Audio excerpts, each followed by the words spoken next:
Right, so this is what we're going to do. We're going to do learning unit 1, learning unit 2, learning unit 3, learning unit 4. And what I've decided on, we're going to do things differently this time around. So at the end of each and every learning unit, or at the end of each, towards the end of each and every content that will be discussed in the class, what I'll do is I'm going to post up a question and then we'll do it together. So it's going to be an integration of a theory into an application of questions. All right. So basically, we're going to do theory and questions at the same time, because the theory is actually going to lead us to do is going to lead us in applying towards our questions as per the required. So the question today will be based on the basic accounting question. That's just the easiest thing. So I realized that most of the students they learn the hard way to understand on how to debit things, on how to credit things. So those are actually the principles that are going to lead you throughout the entire content of the FAC1502. Okay. Starting with the learning unit 1, which is the basic concepts, principles, and objectives of accounting. So as you all know that the conveyance in terms of the communication for accounting, we are guided by the principles and the guidelines, the objectives, and the standard. And then we deal with the issue of the concepts. So the concept, they basically refer to, I'll give an example of, let's say, credit losses, or the debit or the credit, or the depreciation as a concept itself. All right. So under the concept and the principles with the objectives of accounting, we're looking at how we explaining the functions and the objectives of the accounting, and why there's a need for the financial information as part of the communication to the users. All right. So we obviously going to consider the communications in regards to who are using our financial statements. And we don't just actually prepare the financial statements. We start somewhere, but I think that's actually going to be on part 2, which is topic B. All right. So we're going to understand on the accounting cycle, basically on how does the transaction start, and then what do we do when the transaction has been initiated, which is going to be the completion of the source documents. And after that, we know that we have to deal with what's called the cash journals, your cash receipts, cash payments, sales journals, purchases journals, and the returns, along with the general journal. And then from there, we're going to look at somebody who is appointed as the preparer of the financial statements. And then after that, there's going to be an interpretation along with the analysis of the financial statements. And in the last of that, we're going to have what's called the management decision making based on those financial statements. However, it's something that you don't have to really worry that much about it now, up until we get to that point. But it's very important, which I assume that maybe in one of your assignment questions, you might have a question like that one. All right. Basically, what is an accounting in terms of the definition? It's in your guide or it's in your book, but I had the last semester students saying that they've been advised not to use the textbook. That means that the details are actually there in the study guide. So that means less work, and it's going to lead you to a better understanding. We're going to look at the nature of an accounting, which is a specialized means or the way of communication regarding the entity's finance. So we deal with figures and weights. Okay. So those that are working, particularly in finance currently, you would realize that many people are appointed in many or different positions in terms of the accounting or their finance. You may find out that you've got people that are, especially if the company is big, you find out that there are people who are working in the trade and other payables control accounts. Some are actually in the trade and other receivables department. Some are actually in the salaries. Some are doing the financial statements. Some are actually in the projects and all of those. But the reality is the transaction starts somewhere, and the department is going to be responsible for certain aspects or certain functions that are specifically designed for them. All right, so that's actually in a simpler terms in explaining the specialized means or the way of communications within their entities departments. It's called the division of labor as well. So in accounting, as I said before, we use words and figures as accountants, which are also known as the concepts and the principles, along with the procedure in regards to this accounting. Okay, so if you don't understand it, please don't hesitate to stop me so that I can explain further for you. Right, let's look at the universal, that's 1.2, the universal accounting denominator, which is a common unit of the measurement in accounting, is money. And in South Africa, our currency is actually the rand. We have to comply with that when we do each and every accounting transactions. So looking at the important limitations in utilization of the money. So not all the transaction can be expressed in terms of the monetary terms. The value of money is actually unstable, and it is influenced by so many economic factors. Basically, they refer to what's called the inflation. So you hear on the news, normally they'll talk about the rand versus the dollar versus the euro versus the pound. So because of the fluctuations at the JSE, that's why it's actually making it unstable. So when they say that not all the events are actually expressed in terms of the monetary value, sometimes you may find out that, let's say you and I are starting a business and I do come up with the money as part of the capital, and then you say, let me bring up my car. So what we're going to do is we're going to measure that car into how much does it worth in terms of the monetary value, and that will be part of your capital. So in actual fact, you actually contributed money, but in an indirect way. Right. 1.4, we're looking at the forms of ownership. The main types, which include the sole trader. That's what we are actually going to focus on. We're not going to do the partnership. We're not going to do the CC. We're not going to do the companies. But those that they will be measuring with accounting, we will be dealing with those. Maybe when you do your 1601 or 2601 and all of those, then you will be able to deal with those kind of, or one of the main types of ownerships. Apart from this four above, there we have what's called NPOs that is to be distinguished in topic E. So that's going to be in our last topic where we're going to deal with the non-profit organization where they realized not to actually make a profit, but to fulfill certain aspects of what the company needs. And then we'll get to that when you cross the bridge. We still have a long way or a long journey for that. So the users of our financial information, investors. So the providers of the capital, or they are more concerned with the risk in association with their investments and their return in that. So you must take it up in this way. When somebody invests in your business with an intention of receiving something at the end of the financial period, we call those that they are the investors. So one other thing is people don't just invest in your firm simply because they just want to. There's a reason why they are actually doing that. So that's why at some point they would ask you to actually provide them with the financial statements. But I'm attacked by load shedding now. I hope the network is still fine. The guest just went off now. Right, so the investors might be looking at the image of the firm or the financial statements as to whether you've been progressing very well. Is that leading to what's called the going concern? Going concern meaning that is it going to be productive for in the future as well? Your staff members, which are actually called the employees, mostly they are more concerned about pushing production and getting their salary on a weekly basis or fortnight or on a monthly basis. So that's actually detailed into a wages or a salaries. Right, so they are actually looking at your profitability in terms of your organization. Will you take them far? Will you be able to actually pay them?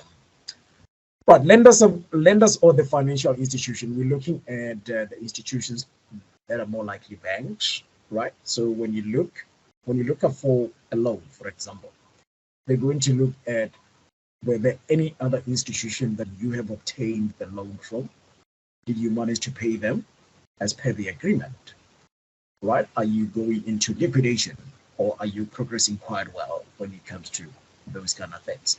So it's, for example, if you go to the bank and then you're looking for a loan, for example, there are certain things that are actually going to require from your side in terms of scoring you before they can give you the money. They're going to say, give us your salary advice for the past 3 months, for example. Give us the bank statement to match that. Give us your ID to ensure that you are actually a citizen. Okay, so those are the kind of the risks that they are actually trying to avoid in order for themselves not to get their money back. Suppliers and other trade traders, I always mention that When you go to these retail stores, your Woolworths, your Pick and Pay, your ShopRite and Checkers, or your Truworths in terms of the clothing, most of the items that you see on the shelves there, they do not belong to them permanently. What happened is they've got multiple suppliers that they put their goods on the floor and they sell them on their behalf. Obviously, they're going to sign up what's called an agreement, agreed contract in terms of should you sell so much, how much are we going to get? Have you been selling appropriately before? What happened? How many debtors do you have? How many doubtful debts do you have? Or how many debtors have you been written off? Then they will be able to actually be in business or in association with your company. Okay. Customers, these are people that they care about the existence of the organization and its reputation. I'm sure you would know that within your existence of your friendship, you've got people that will say, no, I don't buy food anywhere else except at Checkers or maybe at Pick and Pay or at Woolworths. You name them. They always have the reasons as to why. It might be the issue, the quality, it might be the issue, the price, it might be the issue, the competition, right? So we're going to look at what's called the government and the agencies, which they are interested in the allocations of resources in the activities of their company. Have you been doing well?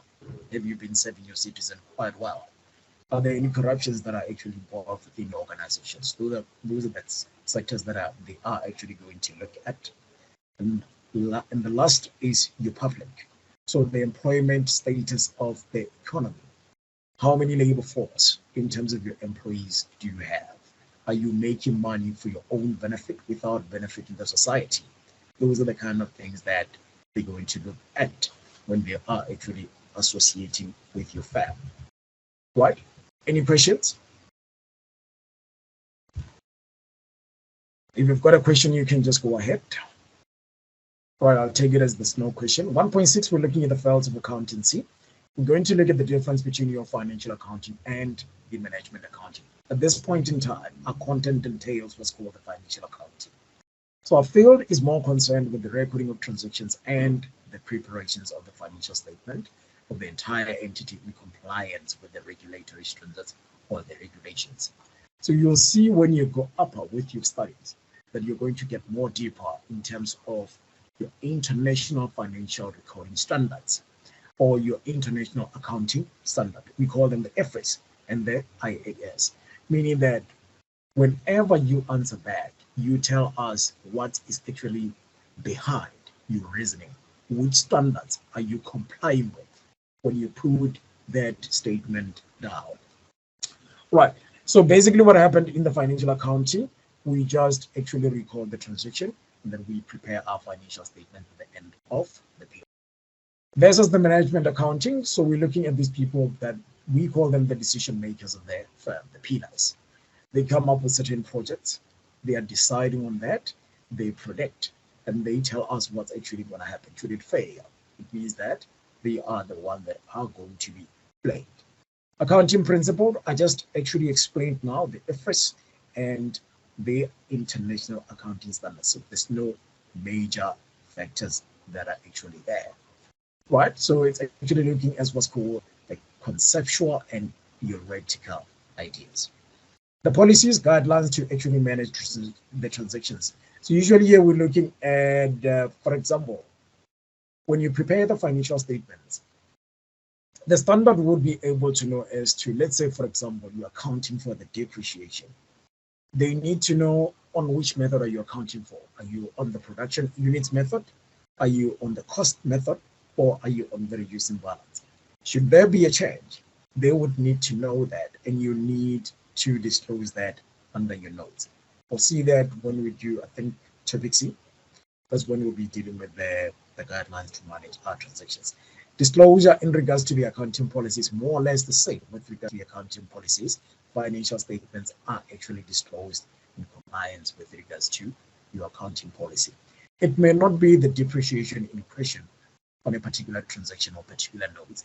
It might be the issue in regards to how do you value your inventory. Are you using the first in, first out method? Are you using the weighted average method? If you're changing, there should be a major reasons as to why you are doing that. You need to let us know. So the IFRS, I have actually explained that now. Do not be scared about this big word for the IFRS. At this point in time, you just do things without referencing to your IFRS. But when you go deeper with accounting, you will be able to tell us why are you using FS2, why are you using FS9, or why are you using FS 12 or 13, whatever the IFRS that might be suitable for the transactions at that point in time, or the international accounting standard. But that's why it says that the accounting report should be prepared in accordance with actually the above. It's either you choose your IFRS or you choose your international accounting standards. The accounting standards, along with your statements, the objectives of the accounting standard is to limit variety of available accounting practices. Imagine if every firm is preparing their financial statements in their own way of understanding it, without being guided by the standard, or without being guided.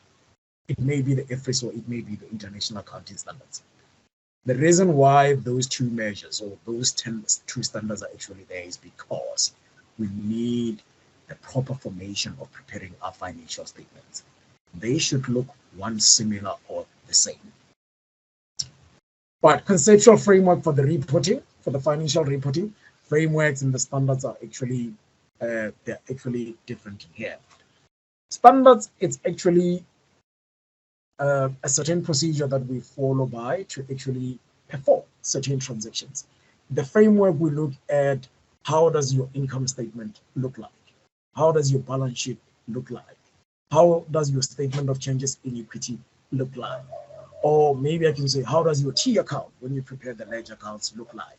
You cannot bring it here on the paper looking upside down.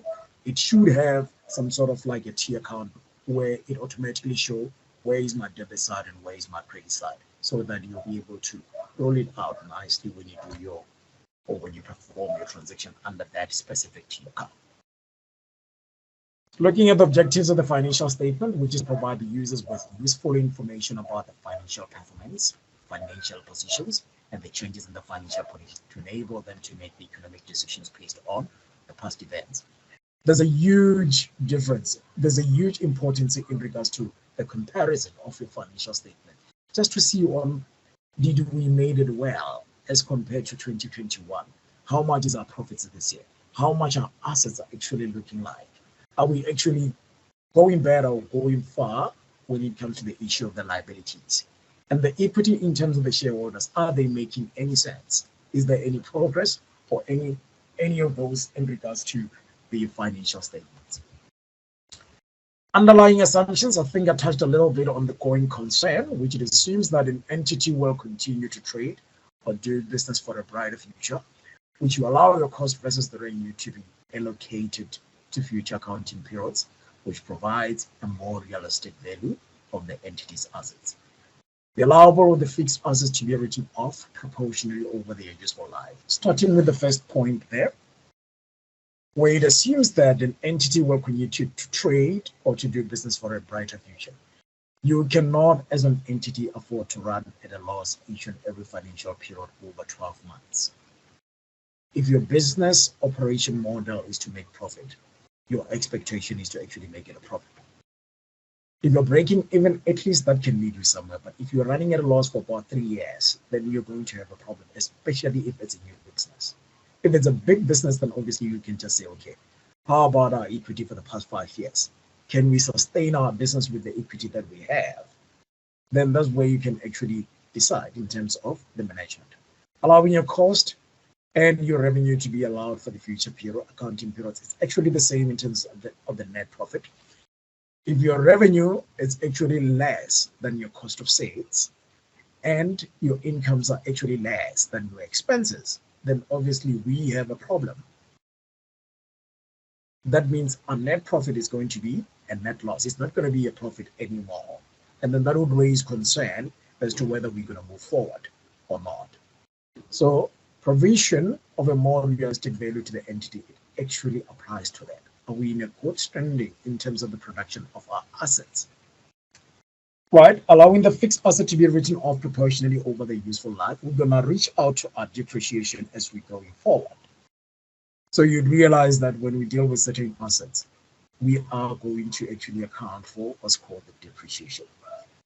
Assets like your land and building, they are off the depreciation, and assets like your vehicles, your motor vehicle, your equipment, your machinery, they will be measured. There will be their production capacity will be measured in a depreciation process. So you do not have to worry about that. What you have to worry about is what method are we given to actually calculate the depreciation, and what rate are we actually going to calculate depreciation? Is there useful life with regards to that depreciation? And obviously there is a useful life, because the business believes that after a certain number of years that we based our depreciation on certain assets, it's no longer going to be useful for production out of the business. Then we have to get rid of that business. So we're going to be exposed to new terms like the disposals or the additions. But don't worry about that, because the reason for that one is we just need to realize as to whether we've sold an asset with a loss or with an income. Looking at the characteristics of your financial statements, the fundamentals: one, relevance. For the financial statements to be useful to the user, included must be relevant. So what they mean about relevancy is you cannot take the transactions that don't partake within your business and bring them in as part of your financial statements. Otherwise, they would not be relevant. There's going to raise what's called an audit query when they are actually selecting those kind of samples for the matching or the relevancy. So relevant information plays both the forecasting role or prediction role, and confirming role can as well be used to confirm to what extent the previous focus has been materialized. So materiality is an entity-specific aspect of relevance. Okay. Faithful presentations. So that's where we're looking at the issue of, are we detecting fraud on your financial statements? Are you presenting your financial statement in a faithful manner? Transactions and other events must be presented faithfully. Okay. So when you're running away, for example, from tax, SARS, where you probably overstate your expenditure and you understate your income so that you can pay little tax, or you do not pay tax at all. Okay. Or you've got somebody somewhere who's actually doing illegal businesses with you so that we can enhance your financial statements, we're going to have a problem at some point when it comes to that. Okay, let's have a look at the further enhancements to the qualitative characteristics of the financial statement. Comparability, I think I have explained that. Let's get deeper on it. Information disclosed in the financial statements should be compared by the users over time to identify trends within the component of the financial statement. I think I made a mistake by repeating the word financial. So basically, I was supposed to disclose financial statements. So comparison, we're looking at the previous financial information to the current one in terms of, is there progress or not? Are we running this business at a profit or not? Accounting policy or guidelines should be any changes to what's it be disclosed in the preparations of financial statements. They will always be important. So if you're going to continue with accounting, your policies, they would always be there. When you change, you need to update us as to you are changing and why are you changing. Verifiability. So a different professional or analyst they observe should come to the same conclusion regarding the presentations of the financial statement. So when your professionals or your analysts or people that they look at your financial statement, when they observe, no matter how you prepare them, they should actually come into the same conclusions with regards to your financial statements of firm, right? So that's why they say that the financial statements should be verifiable. Apologies. Timeliness, they should be within time. Financial statements should be made on time, and when it is required, still be reliable. Okay. So time meaning that if we start from January on the 1st as our beginning of the year, meaning that the year end will be the 31st of December. That's a full 12 months period. Okay. So when you start with your month, you should be able to account for 12 months in the future period as to which month is it going to be 12 months. Understandability, financial statement must always be understandable for the users. If you're confusing these people, obviously you're not going to have what's called the investors. You're going to have a problem with the investors, with the government agencies, or with the suppliers or the bank to provide you with the loans. They should make sense. Constraints on relevant and reliable information. We're looking at cause that has played a major factor of constraints on the quality of the financial information.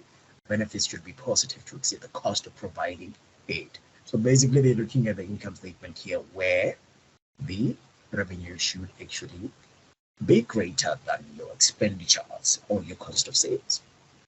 So the cost of sales is not actually that of greater importance for any operations or the vice versa. Okay, so basically, as long as your cost of sales is lower than your revenue, and that should be substantiated by what's called your other incomes, then we are good to go, and your expenses are actually lower than that.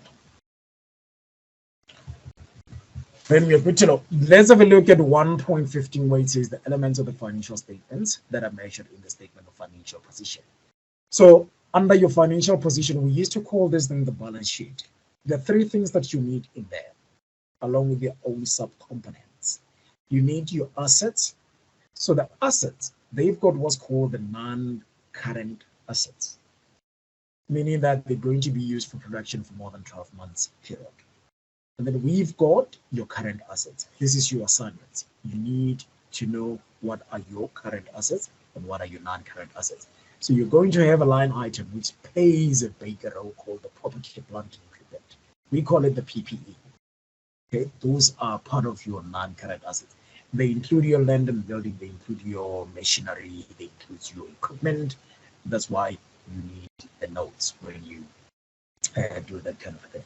But anyways, I think next week I should just give you the structure on how does that look like, even though it's actually in your book or in your study unit. Equity. That's why we're going to look at it deeper. The reason why we're looking at the equity deeper because the shareholder depends on this part itself. It's very important. All right. So equity and the statement of changes in equity is defined in the same way. All right. And then we've got the liability. So taking you back to the equity there, so the subcomponents or the aspect that goes under your statement of changes in equity, obviously going to look at capital contributions. That's what you contribute as a business owner along with your partners. But because you go solo, in most cases, you're going to have what's called contribution that you made initially. And then when you feel like you need to make some additional during the period, then you can have what's called the additional contribution, capital contribution. Right? So as soon as you're done in preparing the format of your that's your income statement. So at the end of the period, if you've got what's called the net profit, you put it under your statement of changes in equity. However, if you've got a loss, you're going to put that under the brackets, under your statement of changes in equity. So what you have to do is you start with your income statement, your results at the end of the financial period is going to be transferred into your statement of changes in equity. And then you're going to look at this item. They normally state that the owner has withdrawn certain cash or certain inventory for his own or her own personal use. That's drawings. Every time when you see a transaction like saying something like that, withdrawal for personal use, just know that you are dealing with drawings. It's always in the brackets when you do it in the statement of changes in equity. I hope we are clear on that one. Okay, so this is how you deal with your statement of changes in equity. Can you see that we are actually maybe halfway 75% way of concluding what's called our financial statements. And then we move to our liability. So the liability, it has two aspects, which is the non-current liabilities and the current liabilities. So we're looking at what's called or is defined as the present obligation that is going to be payable in the foreseeable future. Meaning that you get or you involve yourself in debts currently, but you agree with whoever that is actually bringing you those debts to say, I'll pay you in 3 months, I'll pay you in 6 months, I'll pay you on a yearly basis. Okay, so that's how it's actually going to work. So items like your long-term loan, they fall under your non-current liabilities. So for whatever that you pay out of the non-current liability, it will be called short-term portion of that non-current liability. That's going to fall under your current liabilities. Items like your bank overdraft, they're going to fall under your current liabilities. Trade and other payables, that's your creditors, they're going to fall under your current liabilities. The incomes that you have received in advance, they're going to fall under your current liabilities, as well as your accrued expense. Okay, I gave you a clue in that one, but I'll make sure that I do structure that one for you when we read the next one. Let me look at my note. Please note that the contribution could be in the form of the knowledge, assets, and the monetary value. And if the asset defines the contribution type as a factor than money, then we're going to play what's called market value attached specifically for that asset. Right, looking at the elements in profit and loss, I think you guys might just know that is income versus your expenses, right? Then we're going to look at which one is greater than which. Recognition of the elements of the financial statements. At this point in time, you guys are actually not faced up with that, but when you do your second year or third year, you need to understand what do they mean by that recognition part. So the probability of the future economic benefit. So we refer to the future economic benefit associated with the flow to and from the entity that pertains to your assets and your liabilities. So in a sense of an example, if there's a probability that we cannot manage to pay our creditors, then we must raise a liability in our book as part of the recognition criteria. So the reliability in terms of the measurement, they shall be possessed by cost versus value. That can be measured reliably prior to its recognition, and if reasonable estimate cannot be made, item must not be disclosed in the financial statement, but in the note. It means that if you cannot reasonably estimate how much or the recognition in terms of the cost is, definitely you're going to do a little piece of the note there, and then you're going to explain as to why you cannot disclose that in your financial statements. I don't think it's something that you have to worry now. It's quite tricky. The items that possess the qualitative characteristics of an element but fails to meet the criteria should only be disclosed in the note as well. Measurement of the elements of the financial statements. The process of determining the amount to be disclosed for each item in the financial statement. And there are several ways in which the amount can be determined historically. We're going to look at the cost of the historical amount or the actual amount paid in cash for the particular asset. So we're going to look at the current cost and amount the entity will have to pay currently to acquire the same type of an asset occurring in the normal business trade. Okay, realizable or settlement value. I'm sure many of you you heard of the word settlement. Particularly if you own an asset, it can be a house, it can be the machinery, it can be the account, for example. So whenever you got that bonus or you want that lotto, you can call your bank and say, how much is my settlement? So basically the settlement or the realizable value is the value that is actually not attached with the interest or the residual value or whatever the cost that might be in association with that. So in car, you would have things like your motor pads and all of it. So basically, we just have to give you a pure principal amount without any additional cost on it.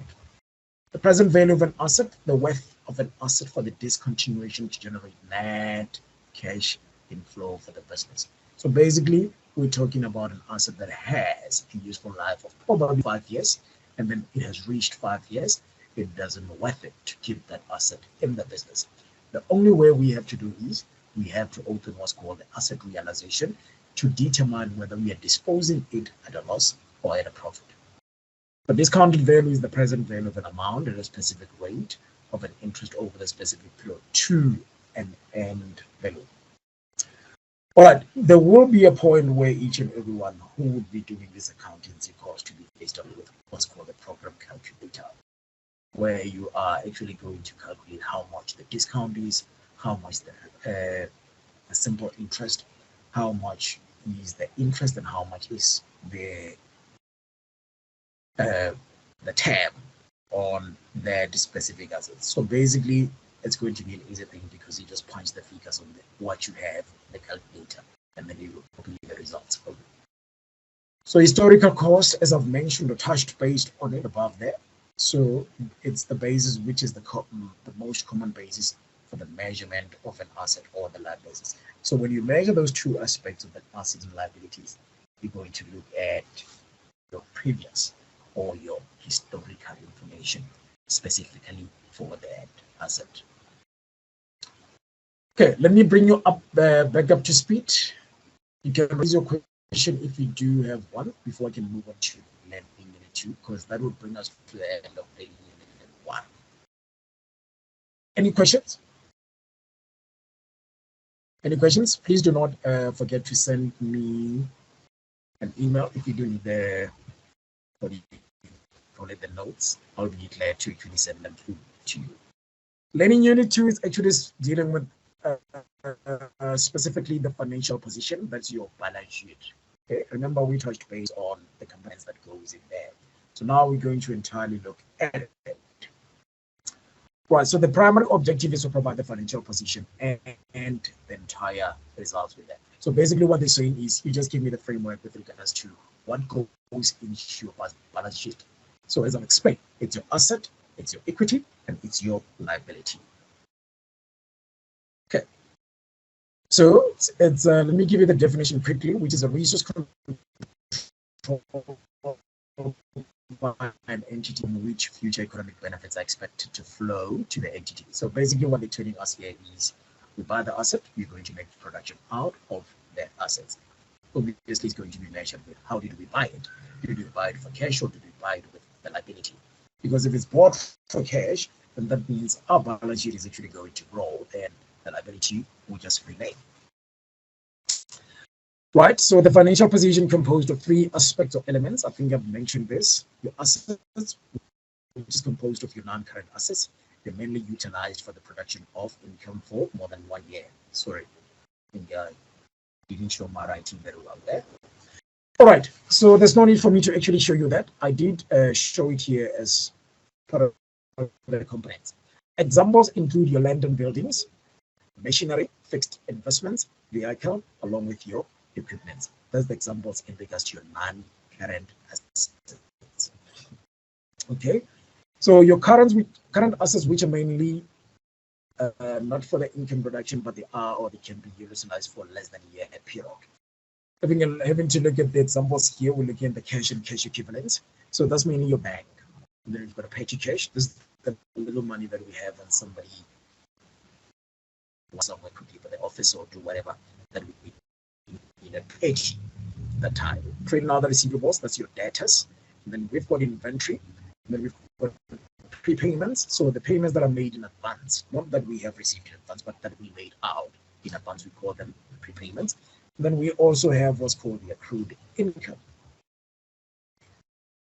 All right, liabilities as the definition is the present obligation. I gave you this. Present obligations of the entity arising from the past events, settled of which it is expected to result in an outflow from the entity of resource embodying economic benefits. The recognition of a liability, there must be a present obligation. If there is no present obligation, when you read that specific transitions, it means that there's no liability, which is a duty or a responsibility to act or perform in a certain way, and an obligation may have arisen from the past events for a transaction to be recognized as your liabilities. Income tax payable, this is the slightest man. So to government or municipal rates and taxes payable to local government. These are the perfect example of your liabilities. Of course, we got many, as I mentioned before. So it's one of the examples of the obligations that arise from the statutory or the other authority regulations. Components are non-current liabilities. I think they give you a bit of a hint in terms of the long-term loan. Then we've got items like your debentures, and then the current one would compose of the short-term portions of loan, trade and other payables. So the short-term portions of loan is it usually comes up in this way. For example, you initially have the long-term loan, and they tell you that you're eligible to pay 12% of that loan as maybe biannually, twice in a year. So the 12% that you have paid twice in that year within your short-term portions of loan, specifically that amount of money. And then what's going to happen is, out of the long-term loan, you're going to take that total amount of the long-term loan, and then you deduct the short-term portion, and then you're going to left with the remainder towards your long-term loan as deducted from the short-term portion. So that's how you split it, basically.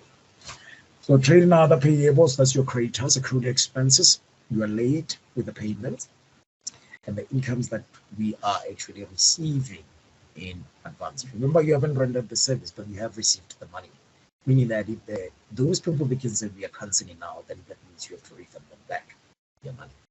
Equity, as per the definition, is the residual interest in the assets of an entity after deducting all the liabilities, and it is also represent the owners in the net asset of the entity. So owners are more interested into this one because it tells them as to whether they're going to benefit or disbenefit. Considerations in terms of the factors amongst those. Capital contributions by the owners, I gave you this. Net profit or loss made during the year and drawings from the business. Do not forget that. Accounting entity, the frequent of the financial statement are performed monthly, quality by annually, and annually depending on the circumstances. So the circumstances, it depends on who does need that interim financial statement. Is it the shareholders or is it the management? Obviously, they will be able to look at whatever that might be suspicious to them. That's why they need that. So we have this kind of a big meeting and they're going to discuss it, probably with the shareholders amongst themselves, or to check if the employee does qualify for the bonus in that the current financial period. Financial position, I could not explain this enough, is the financial position of an entity, which is often associated in terms of the assets and the interest at a given point. Basically, that's your balance sheet. Net asset value, it's an equity. It's a very interesting tab. I can assure you, I'm not sure if you guys have gone through or done with your assignment, the first one. I'm sure you came across this kind of a question as part of the concept, the terminology that they want to use. So net asset value, it's an equity that is derived from what's called the statement of changes in equity. Please bear that in your mind all the time. They like to bring it in your assignment as they want to trick you. So it is equals the asset minus your liabilities. Basically, when you do your statement of financial position to get your equity, you need your full assets and then you need your full liabilities. You deduct them together and then you get what's called equity. So that's very much important. You need to know that. Applications in terms of the basic accounting equation, I just abbreviated that by BAE. So it mathematically expression, in a way, it comes up in different way. Those that they didn't math, I think you would know it better. Okay, asset equal to the equity plus liability. In order for you to get your assets, you need to take the figures or the total figures of your equity and liability, and they have to match your asset. That's how you comply with the rules in terms of the basic accounting equation. Believe me, you need this. The basic accounting equation, that's a standard, guys. You can fail many things in accounting, but do not this one. Right. But the funny part is I had an interview during the week and I was giving up a question with regards to the basic accounting equation. But when I was in the interview, I even forgot that I do teach this every now and then and at an advanced level. And it kicked me big time. So, but that's part of life, it goes on. Right, liabilities, what the entities owes, equity is the risk. Okay, so the reason why I'm saying or bringing the issue, the mathematical expression is because sometimes they don't give you the full equity or the liability. They can give you an asset along with the equity, and they say determine your equity. Sometimes they give you the asset and liabilities and say determine the equity. Sometimes they give you the asset with the equity and they say determine the liability. Sometimes they give you the equity and liability and they say determine the assets. So you need to be very careful of that. Part B, my favorite concept in terms of the accounting. All right, so we're going to deal with the opposite of that when we deal with topic E, double entry system. There are always two sides to a transactions. In every accounting, there's an influence in a minimum of two or more items of a transactions. Basically, what they do is you cannot stand with one leg in accounting. You need to stand with two or more. Minimum is two. They can max to maybe 4 or 5 or 6 or 3. You need more legs when you deal with that. So I'm going to give you an example with regards to your double entry system, and then you're going to process that on your own when we do the basic accounting equation. For example, let me say Putty Limited is buying a vehicle for cash, for example. First thing first that you must know, basic account equation. And the second of all is double entry system. By the double entry system, you just have to know which accounts are actually affected on which sides. All right. I bought a machinery for cash. Right. So what's happening? The affected account is going to be the bank, simply because I'm buying for cash and the money is moving out of the business entity's bank account. Okay. And my second account will be the machinery. All right. The machinery is going to influence an increase in an asset because it means that I'm having more asset into the business. Sure. In terms of the basic account equation, let's bring the guidelines or the standard. The standard would be on which side are my assets increasing and on which side are my assets decreasing. Remember, you have established the types of transaction or the accounts that are actually going to be affected. I have established it to you that is the bank, the money stepping out of the business, and I said the machinery, it's a contract allocation account equation. Okay, so because the money is moving out of the business, I'm just giving you an example, guys. The money is moving out of the business and it's moving out of the bank business. The bank is an asset and the asset increase on the debit side and the due decrease on the credit side. So in this case, the money is moving out of the business. That means there's a decrease in regards to the bank account, meaning that your contract allocation account is you're going to open up 2 T accounts. The first one, bank. On the credit side of the T account, you're going to put machinery.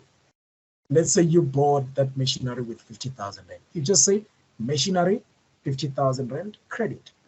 Your second leg will be the machinery asset account itself. And then what do? It's an asset, and assets are increasing on the debit side, and the contract allocation account will be bank. Nothing more, nothing less, specifically bank. And then you're going to be on the debit side, and you would say bank, debit, 50,000 rand. You close it off, you're done. Okay, you are done. Okay, I think my part 2 is actually done now, so I'm going to move on to my part 3 to bring you up to speed. Any questions? Do you have questions? Anzai Ngobeni, Anzani, sorry, Anzani Ngobeni. Ngosinati. All right, let's see what Anzani, what's your question? Sir, can you please explain more about 2.4 asset, net asset value? Net asset value. Where's my, I think this is the right one. Okay, just hold on. I just want to bring my page. Yeah, I'm the wrong one. All right, without opening it there, but Anzani wants to know what the net asset value. So net asset value, it's an equity. All right, so it's another term or concept that they use instead of the equity. So basically, they're looking at how much is the equity, and it's just as easy as that. Right. So how to derive at your equities? Either you do it in a form of your statement of changes in equity when you bring your capital contributions, your net profit or the net loss, and then you also look at the drawings. Then you are done with that, and you're going to deal. That's how you're going to deal with the equity. The other way you can deal in the equity in your statement of financial position in the balance sheet. And then this is how you're going to deal with it. In order for you to get an equity, you need to bring the basic account equation into the picture, because you're going to need what's called the total value of your asset and the total value of the equity, sorry, the liability.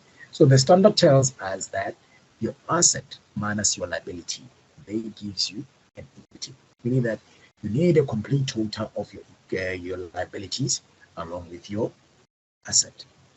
So your asset minus your liability gives you an equity. I'm not sure if that does answer your question.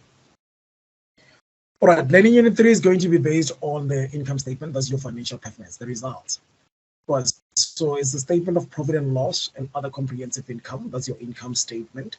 It provides an information about the financial performance, whether we made the profit or we made the loss of an entity for a specific period. Usually we look at that one after 12 months period. Financial performance is equal to your income minus your expenses, which gives you a rise to or as opposed to a loss. Basically, okay, I think I made a mistake here. It gives you a profit, and if your expenses are greater than your income, it gives you a loss. Okay, my apologies for the incorrect writing there. All right, so looking at the results here, entity makes a profit when the income is greater than your expense, and then it's making a loss when the expense is actually greater than income. That has been explained. Looking at the income itself, it's an increase in economic benefits during the accounting period in the form of inflows or the enhancements of an asset or decrease of the liability that results in an equity other than those relating to the contributions from equity participants. I don't know if you guys have realized that so far with regards to our studies, you can see that for you to arrive at certain results, you need other components of the financial statements. These things, they go together. Okay, in order for you to actually arrive at a profit, you need to do the income statement that has to be converted under the statement of financial position as an equity. Right, income components, I don't have to write that for you because they are here on the notes. If you need them, I'll send you the notes. Looking at revenue, which exclude or include sales deduct annual sales returns. So you get what's called the net sales after that. And then you've got the gains, which includes the fees and your sales, your interest income, your rental incomes, dividends, commission, and the credit loss recovered. Those are likely the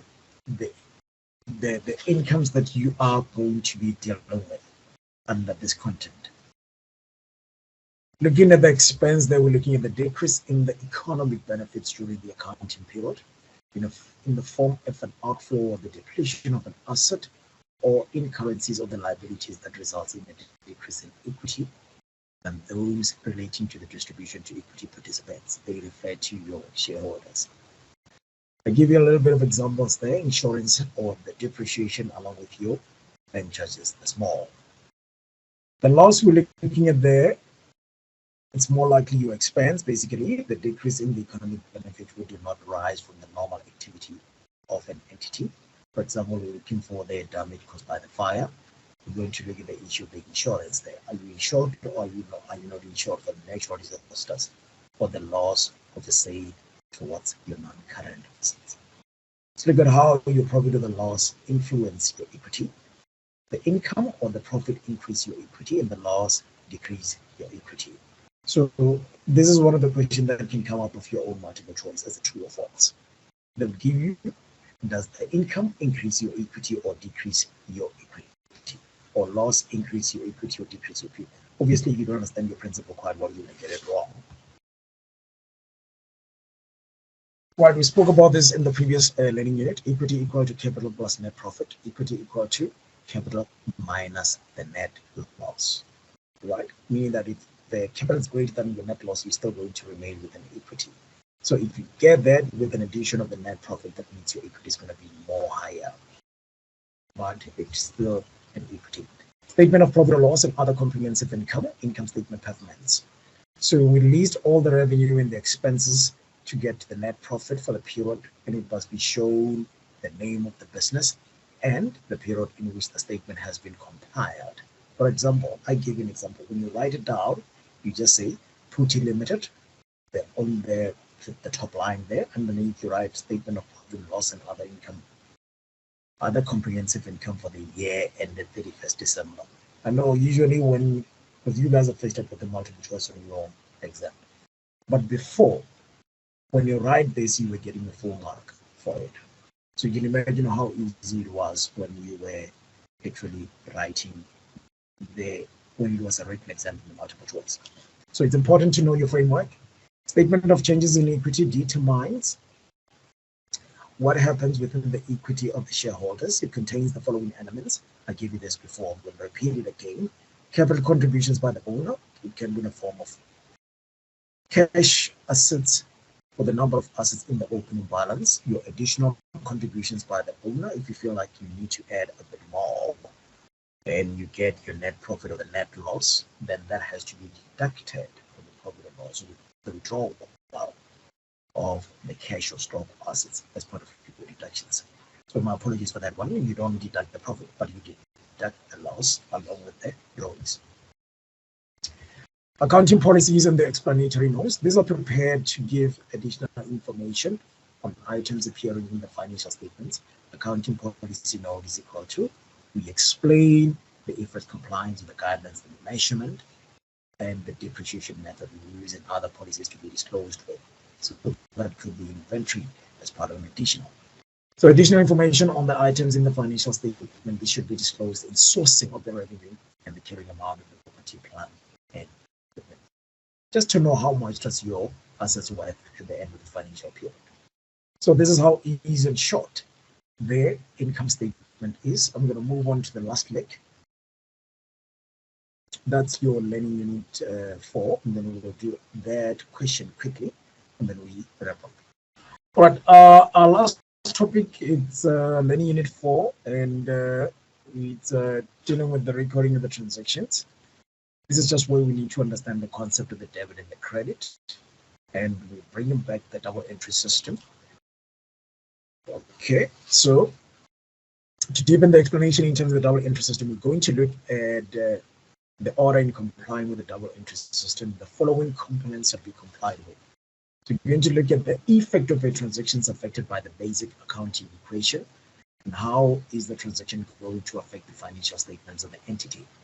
So we need to identify the component of the account to be affected initially, and then we need to determine whether it's going to go to the debit or the credit.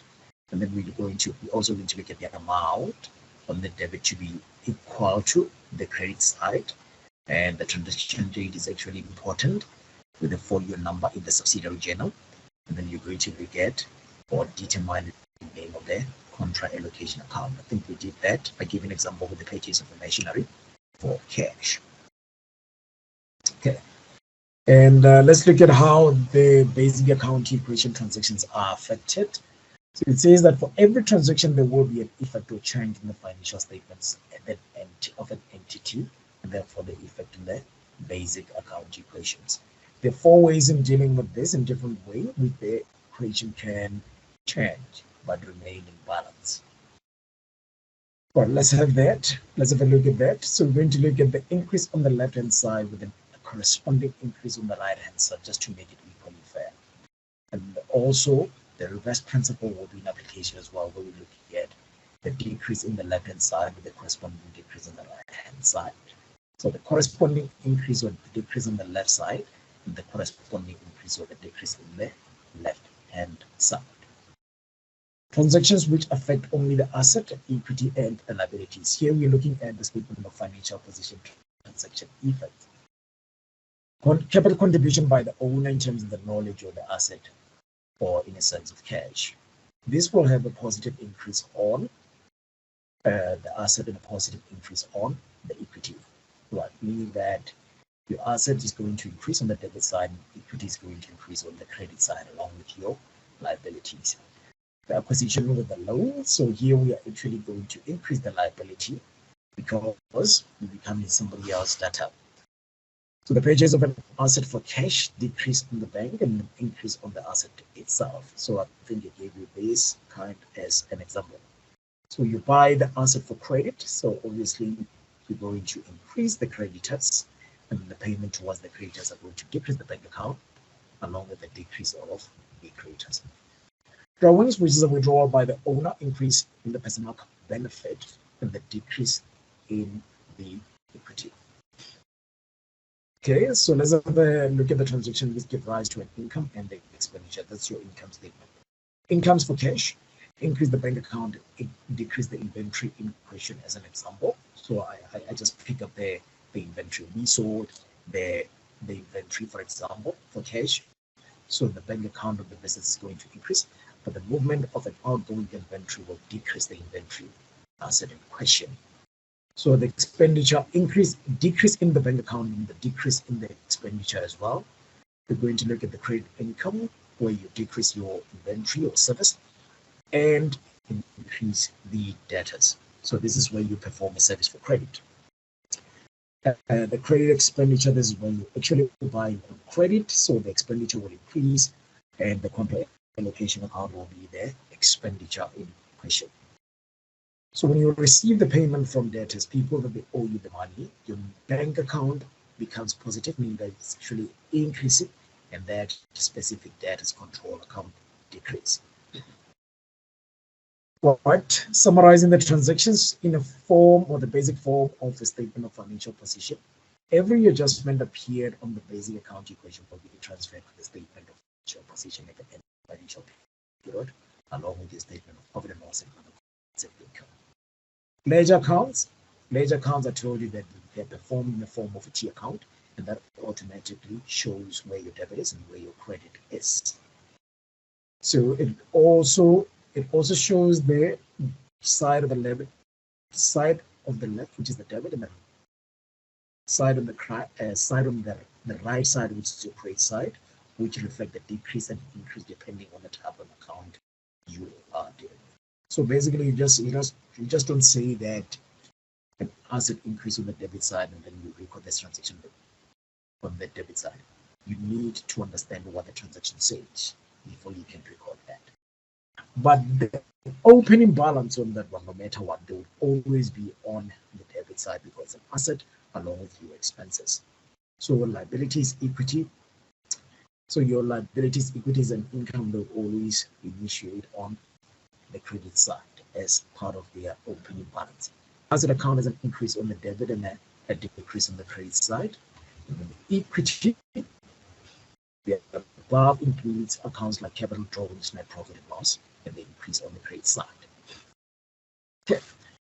So liabilities is the above, which includes the accounts such as non-current, which are banks, long-term loan. I think I was trying to say debentures, the long-term loans, and the current liabilities, which are creditors, bank overdraft, and more. Then we having a look at the incomes and expenses. Income increase on the credit side and decrease on the debit side. They increase equity. And I gave you the examples there with the rental received along with your revenue. Expenses increase on the debit side and they decrease on the credit side. And they decrease your equity. And the examples include your rental paid along with your depreciation, but they're small. Balancing the account, usually we open this long thing called the trial balance account. Okay, different accounts have different entries in terms of the debit and the credit, depending on the type of account you are dealing with.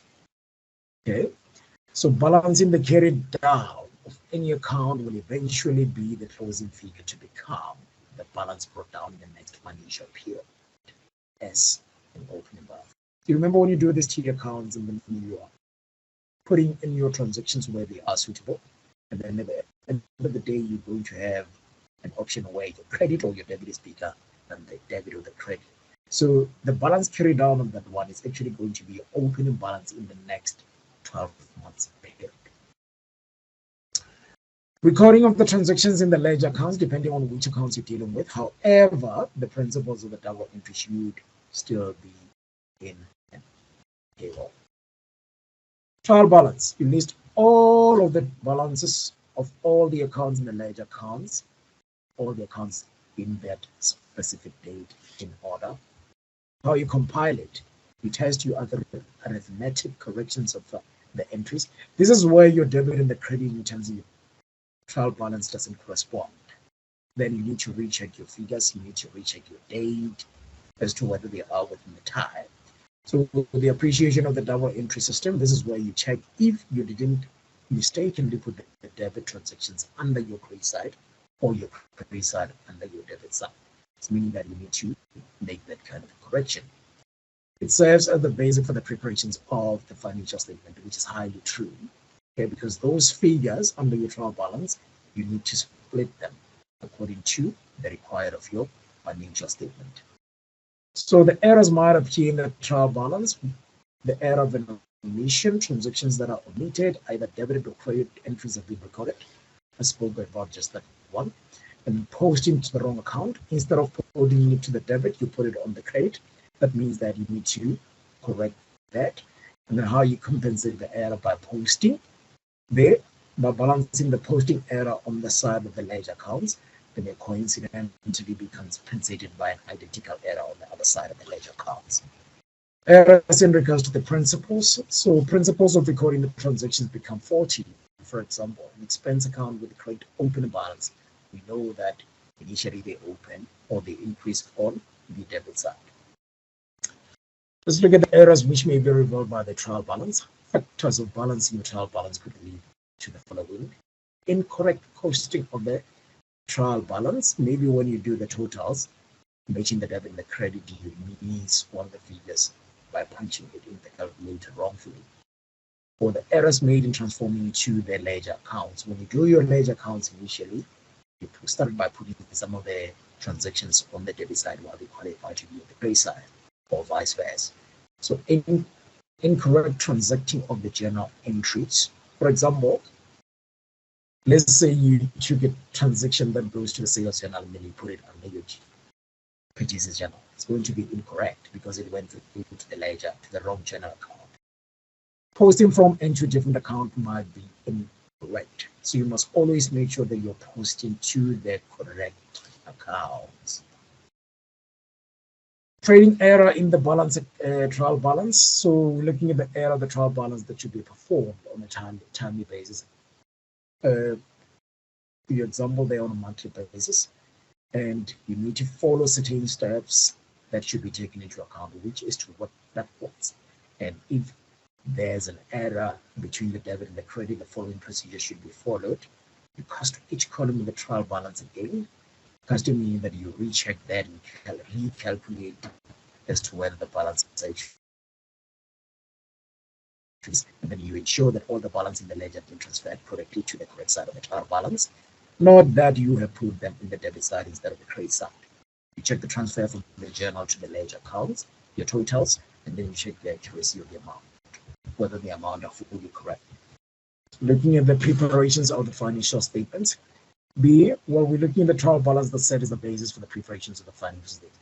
So when you do the accounting cycle, you're going to get to a point where you do a trial balance, and then that carried down balances are the ones that are going to be transferred through to your statement of financial position.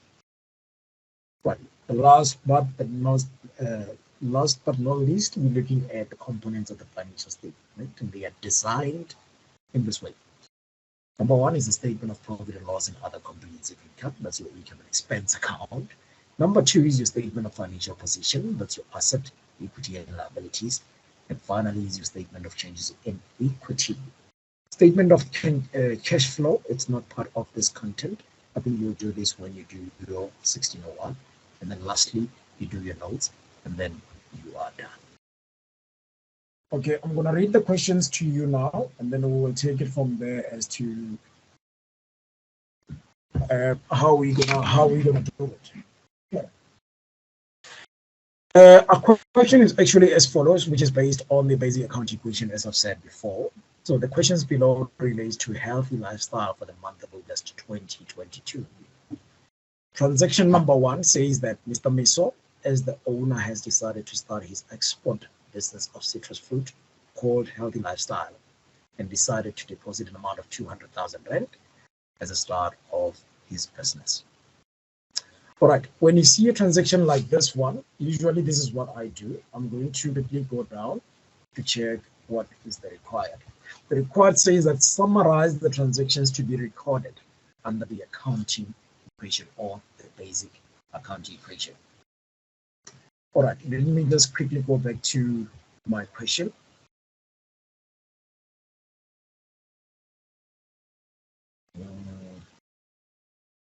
Remember, the accounting equation, it contains of, you need to know which transactions affect your assets and which transactions affect your. Okay, let me just quickly bring this. I just want you to see how is it going to look like. I'm just going to design quickly on the spreadsheet, just a moment. All right, while I open up my spreadsheet, I would like you to actually think on how you're going to record this kind of a transaction.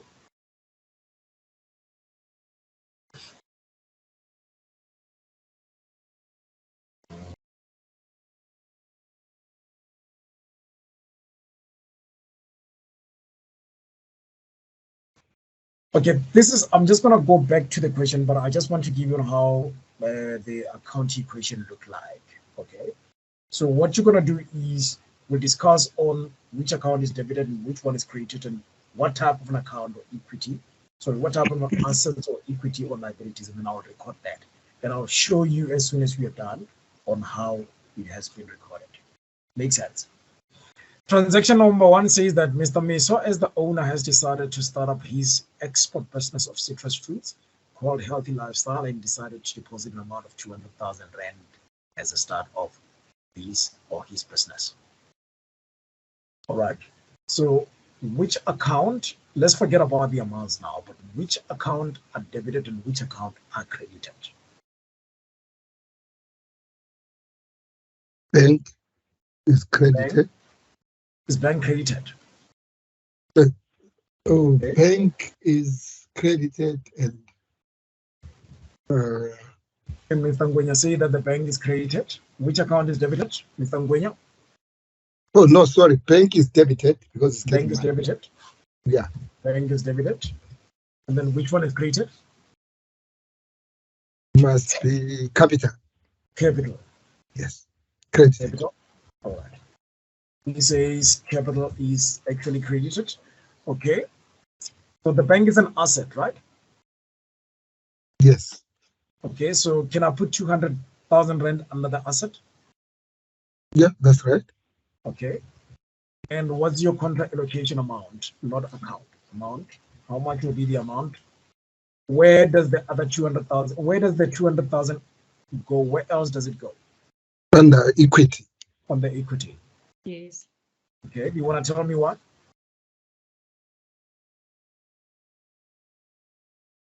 Because that was the capital contribution from the owner.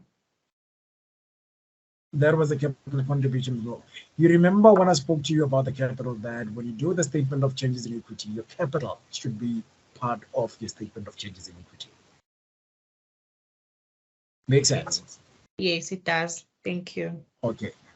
Mr. Ngwenya, back to you. 200,000 Rand under the asset. Is it an increase or is it a decrease?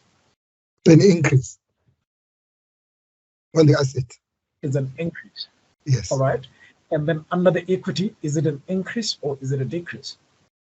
Also increase. Also increase. So it's going to be shown as a plus, right? A plus, yeah. Okay. I'm going to move on to transaction number 2. Well, thank you for that one. Number 2 says Healthy Lifestyle decided to obtain a loan with an amount of 50,000 Rand from Capitec Bank, which was deposited in the company's bank account. Okay. How do I record this transaction? So 50,000 to the liability on the other side. It will be and then we would bring it to the which account? Okay, let's the account. It will be bank again. Let me come to. I think I'm losing you now. Can you hear me, guys? Is it breaking? Yes, we can hear you. Sorry. Can you hear me? Yes. Okay. All right. Mr. Ngwenya was actually saying something. Which account is debited? Bank again will be debited. But now that one will be a liability now, need to be credited. I don't remember your spreadsheet, but 50 it will be credited on the liability side. Okay. You don't remember the contract allocation account? Is that what you're saying? Yeah, the spreadsheet. I don't remember your spreadsheet has got how it was. No, I'm asking which account is created. You gave me the account to be debited, which is a bank. I'm fine with that. I would like to know which account is actually credited. It's a liability account. It is. It can be. It should be mentioned. It should have a concept. Oh, you need the name. Yes.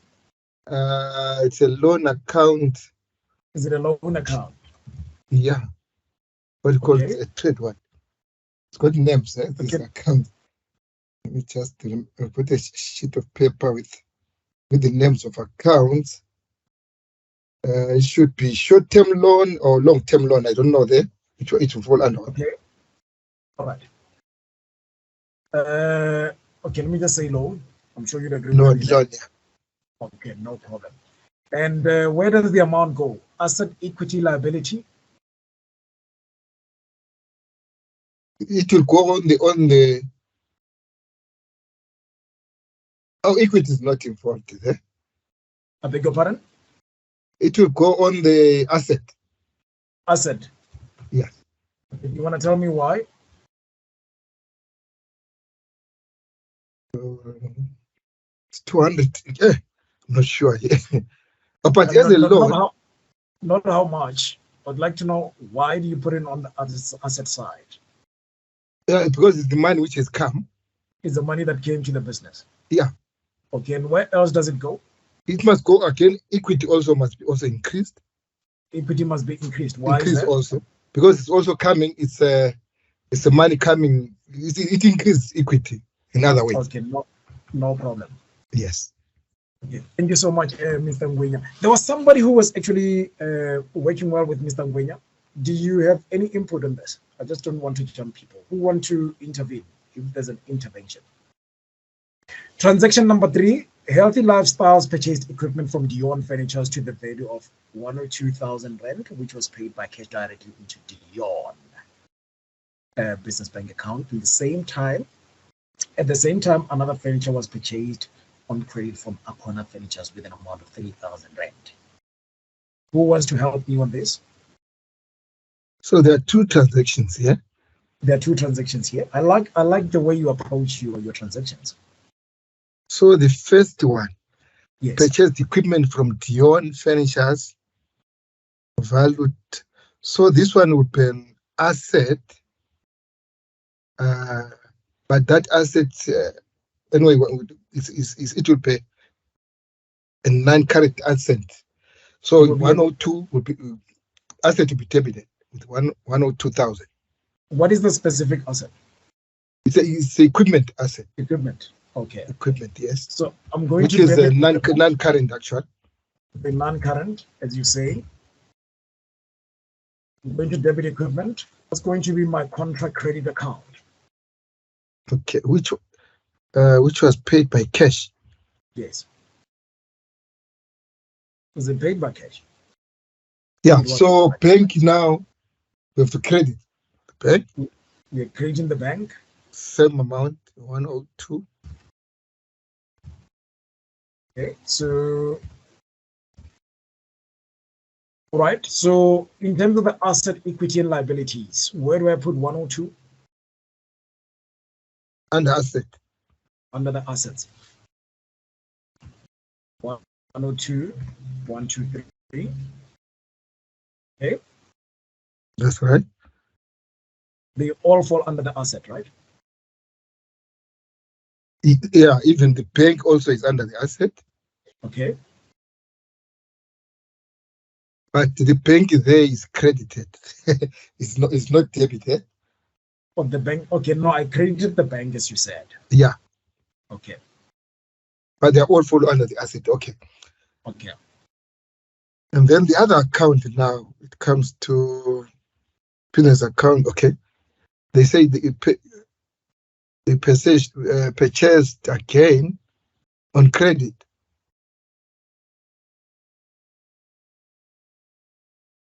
For 300,000. That's another. That's another transaction. Another transaction. Okay. And Mr. Ngwenya, how do you record this?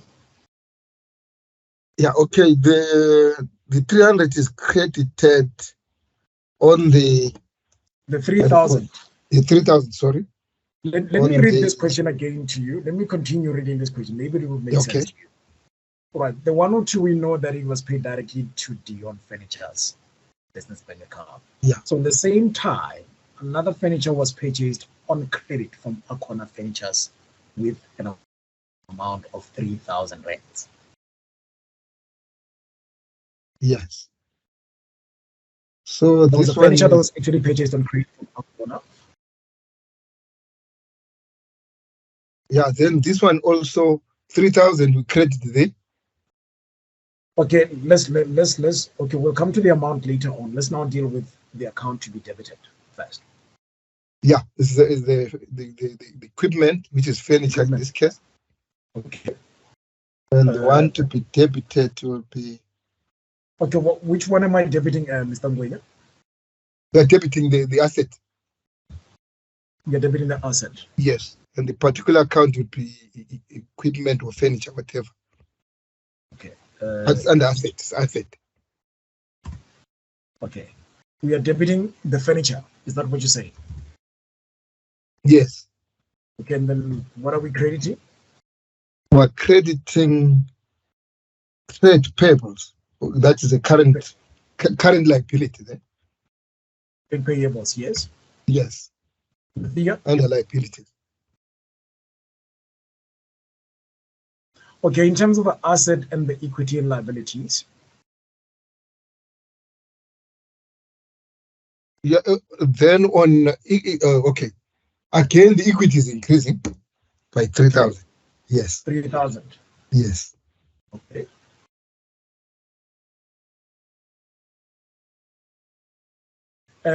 I'm going to move on to the next one. Can I? If the guys are happy with this one, then we can move. No, unfortunately, we are not. We are confused. Yeah, because we are confused. You are the person I wanted to see, actually. Let me just see who's on now. Jessica. May I please ask a question? Okay, let me just get to Jessica. I'll come to you with the question. Is it fine? Or is it Jessica in all of them? I know. All right, Jessica. Okay, you with the question, I'm going to come to you. But Jessica, you seem to have a problem with the second line item. The third one, actually, the third question. The third question, yes. Yes, I think I'm having a problem. Okay, the first line, it says purchase equipment. Okay, so this is going to be our equipment, like he was saying. And then the second one, it's bank. But I don't understand, why are we having three transactions? Because the other one, it says purchase on credit, which is going to be our liability, right? Okay. Because we purchase it on credit. Okay. Okay, Jessica. Okay, let me speak with Jessica. Please do not interrupt her. I'll give you a chance if you do want to ask a question. Okay. Jessica, let's go back to transaction number 3. Okay. Are you fine? Are you happy with the recording of the equipment in the bank? I'm fine, but I don't understand. But there's no way you can be fine if you don't understand. It means you're not fine. Yes, but I'm not right as well. So okay. Yeah. Okay, Jessica, how do you view these transactions? Okay, for me, we have equipment. We have equipment, and then the other one we have bank. Okay, we have bank, but where do you put your equipment? We're gonna put our equipment under the debit or credit? Debit. Okay, and then the bank would all be on the credit, obviously. Yes. Okay, and then with regards to the amount, the 102,000, are you happy with that? Because Mr. Ngwenya gave me plus minus, meaning that all the others are going to be affected with the plus or the minus. Actually, with the plus and the minus, not plus or minus, with and. That's the one I'm not sure about. Okay, no, it's fine. Yeah. We'll rectify that, but I think for now we just have to stick to what Mr. Ngwenya said. Okay. Because you can't rectify him. Yes, that's what I said. That I'm not right, but I'm not here because I don't understand actually. Yeah, okay. But Jessica, need more clarity. Let me just explain to Jessica maybe. Jessica, you see, the bank and the equipment, they are both assets. Yeah. So if somebody bought for cash, the money comes out of the bank and goes to equipment. But you see, they're on the side of the asset. They're all assets. So it's on the asset side, that transaction. Yes. We are gonna debit them, right? So we debit the equipment and Yes. credit the bank. So it's plus on the equipment there, and it's minus on the bank Okay. on that 102. That's how I see. Okay. Okay. Thank you so much. Thank you so much for that explanation. Jessica, I still need you on the second line transaction there. You said you want to intervene on it as well. I'm giving you a chance. Which one? The second question. The corner one, the furniture question. Because Mr. Ngwenya said that he's debiting the furniture and he's also crediting the trade payables. Yes. How smart that is. I think I also agree with him, but I cannot motivate my answer. So that's why I'm saying I need more clarity actually. Okay, I think I will But explain what that. he's saying, it's more understandable. All right. Yes. Yeah, his logical thinking is very good, actually, to be honest. Okay, Jessica, I'm going to pause on to you. I gave you a chance. There was somebody who intervened, Jessica. Do you want to come up, please?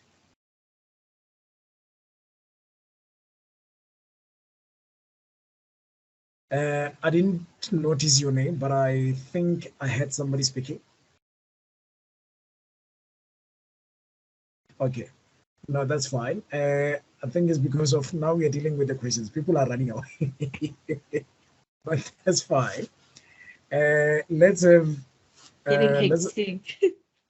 no, it's okay. They're coming back on Saturday. You will see them. Don't worry. Yeah. Okay. Let's see transaction number 4. It says to avoid further interest in the company, Healthy Lifestyle has made a payment of 3,000 Rand to Akon. Remember, we bought this on credit from Akon. We are now paying back to avoid the interest directly in 25 days later after taking the furniture on credit. Okay, Mr. Ngwenya. Yes. How would you record this one, my brother? So, okay. So now the bank, but taking money from the bank now. Is it? It doesn't say credit. Is it on credit? To avoid interest, Health Styles has made payment of 3,000 to Aquana Films direct. Yes. After taking. Yeah. So the bank now will be credited with 3,000. Bank will be created. Yes. And Debited is who? the other debited now is which account? Let's see.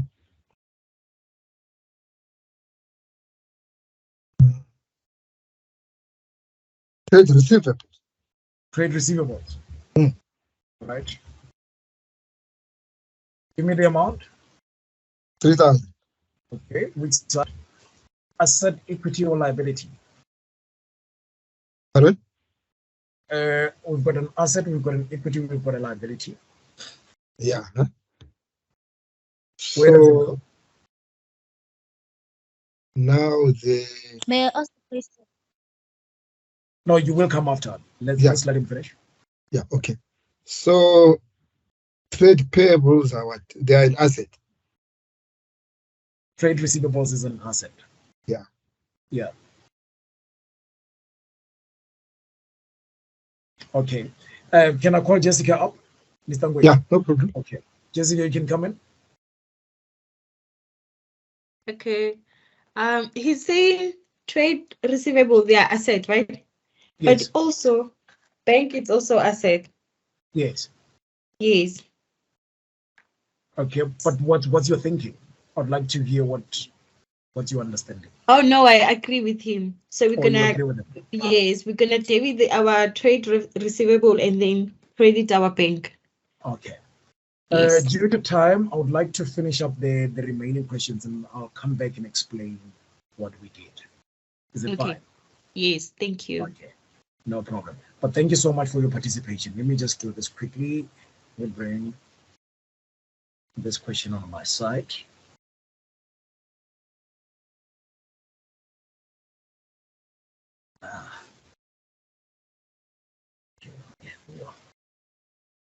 Okay, I'm gonna go to number 5. It says Mr. Meso, as the owner, withdrew an amount of 1,800 for his own personal use. Okay. So on this one, let me just analyze it in this way now because of time. So we know that when you withdraw the money for personal uses, I've explained, it's a drawings. Drawings is going to be affected in that one. However, because I personally withdraw the money of 1,500 to 1,800 for personal use, it means that my business bank account is suffering. Okay. According to the principles, bank, it's an asset. And then when you take the money out of the business bank account, it means that it's decreasing. Okay. So according to me, two accounts are going to be affected here. It's going to be an asset along with an equity. Does that make sense? So this is how I'm going to record this. My bank is going to decrease. I'm going to put it here on the decrease side. Can somebody give me the amount, please? I'm on the other page. 1,800. Okay. Then my equity is also suffering. I'm going to put drawings as a deduction. It's decreasing on the debit side. So it means that my bank is going to have a minus. We said 1.8, right? Yes. And an equity of a minus 1.8 as my drawings. Okay. I'm going to move on to the next one, but if we get the understanding behind that, the logic behind it. Two accounts affected is the bank. I'm withdrawing the money out of the business. The bank is decreasing. And we know that if the money is being withdrawn for personal use, it affects the drawings. And drawings is an equity transaction. Makes sense?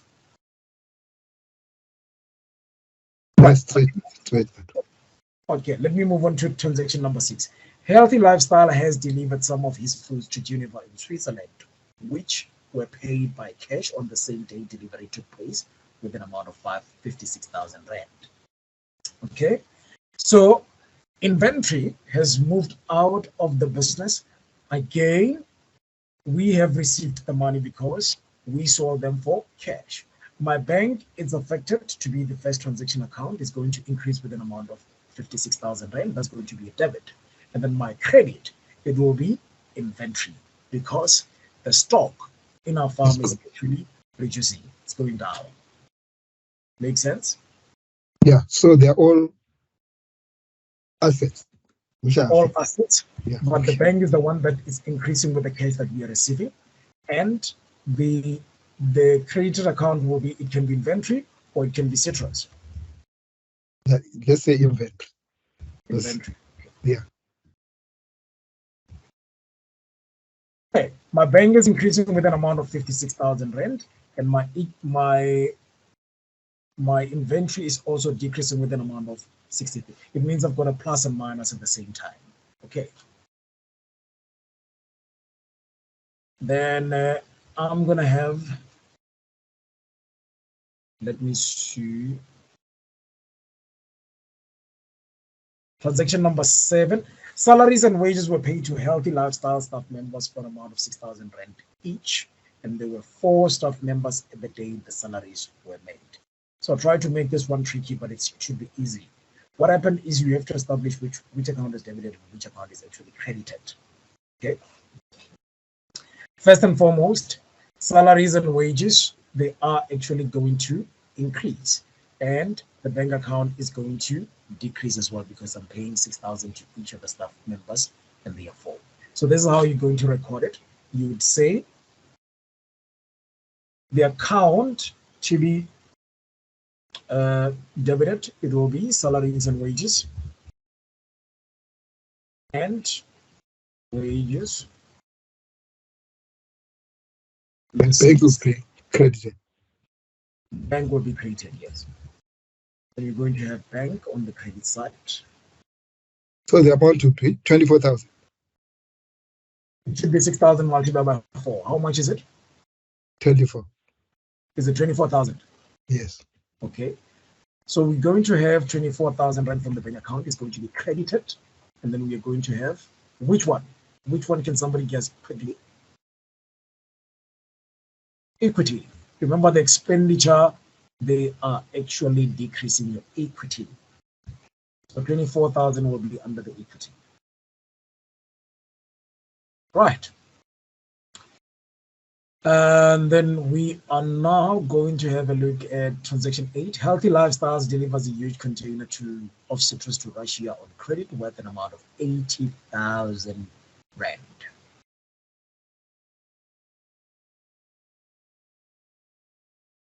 Right, so Russia is going to be a trade and other receivables. We're going to recognize them as debtors.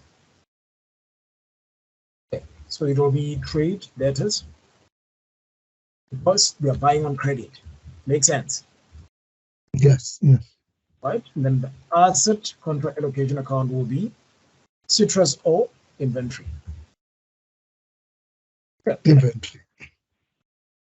So no bank has been affected here. We haven't received the money. That means we are going to jump the bank. Okay.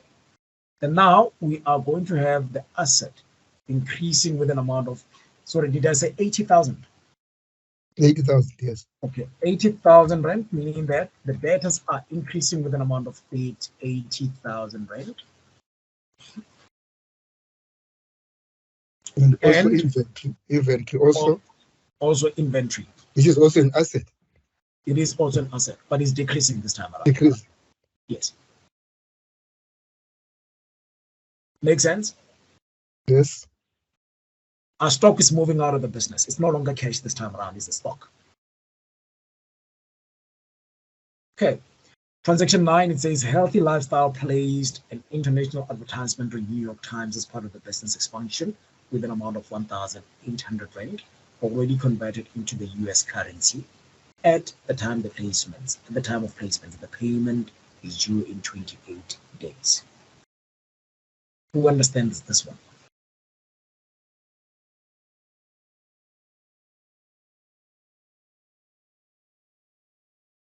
No payment has been made. We placed an advertisement, all right? Meaning that our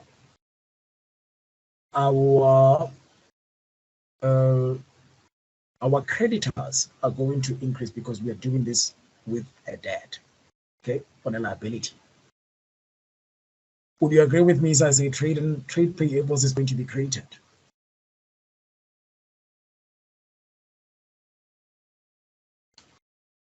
Trade payables are going to be debited. Yes. Yes. Sorry, credited. My apologies. Credited. Credited because trade payables is going to be credited because our liabilities are increasing. Remember, we are doing this one. We haven't paid for it. It's confusing, eh? No. Okay, this is the thing. It's like you are getting a loan, right? Let's say you're getting an overdraft that you have to pay at the end of the month. You're getting it today. An overdraft is a liability because you're not paying for that one. You're actually accessing funds from the bank. But in this instance, we are actually being rendered a service by credit, which is an advert. So the contra account would be, okay, the first account to be open is trade payables because our liabilities are increasing. And the contra account will be the advertisements. Our expenses are actually increasing, the increase on the debit side.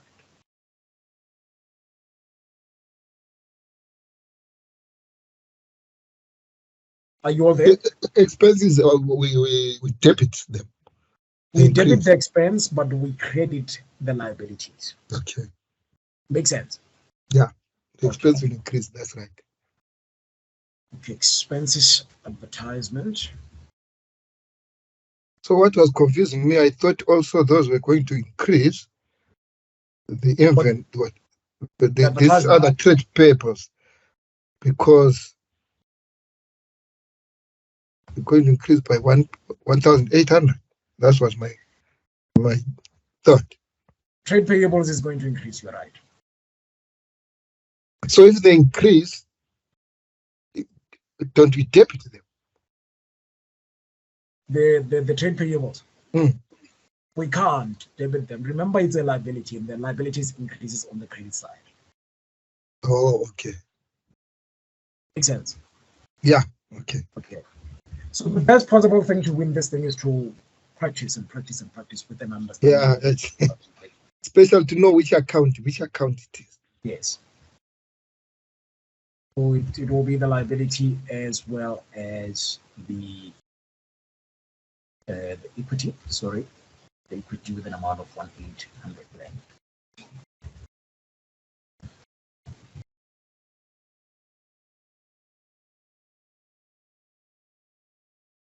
Okay, let's have a look at the last one, I think. Right, one of Healthy Lifestyle clients in Russia has settled their debts of one of his debts, one of his outstanding amount with an amount of 3,000 as part of the account. This should be easy. All right, this should be easy. The trade and other receivables, which is the data, they are decreasing. Does that make sense? Yeah, it is increasing by 3,000. Yes, 3,000 rand, and the bank is actually increasing. So basically, how you're going to record that, you'd say, because you're receiving the money, the bank will be on the debit side. Bank debited and trade receivable credited. And trade receivables credited.